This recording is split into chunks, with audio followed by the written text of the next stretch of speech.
Mgeni yoyote anapoingia anakutana na afisa uhamiaji, anamwambia karibu, na anapoondoka anaagana naye.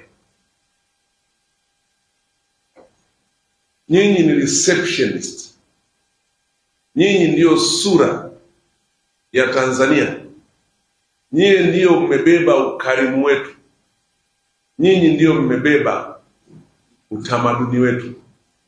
Mnapaswa kuwa mfano wa kuigwa. Vyombo vingine vyote vitakapokutana na mgeni, nyinyi ndio expert wa eneo hilo. Mgeni ana namna anavyokaribishwa. Wako wengine wanageuza maslahi wanapomwona mgeni, na sio tu anapoingia na kutoka, bali hata anapokuwa katika shughuli zake. You are still in charge of all the foreigners in our country, whether they are investors, whether they are tourists. Nyinyi ndio in charge. Na mteja wenu mkubwa ni anayeingia na kutoka, na hususan wageni.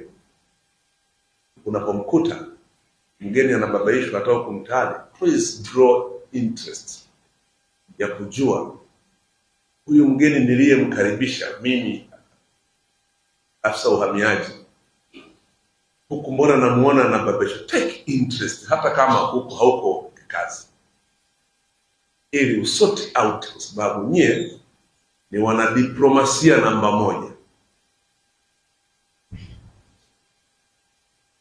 Nyie ndio wanadiplomasia namba moja mnayewakilisha mamlaka zetu za nchi. Kulitambua hilo, mkalisimamia, mkachanganya na ule wimbo mlioimba wa maadili, mimi hotuba yangu ingeweza kuwa imeishia.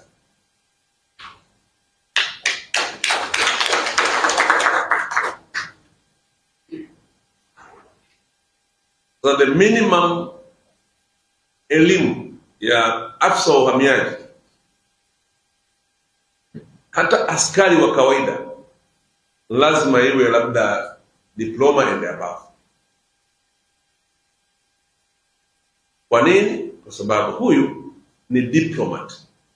Afisa uhamiaji ni diplomat. Kwa wale vijana mlioko hapa, kama mlizikalizika na hizo force number mlizonazo na hizo crown, halafu hauna hata diploma, huwezi hata kujua lugha 2-3, wewe sio afisa.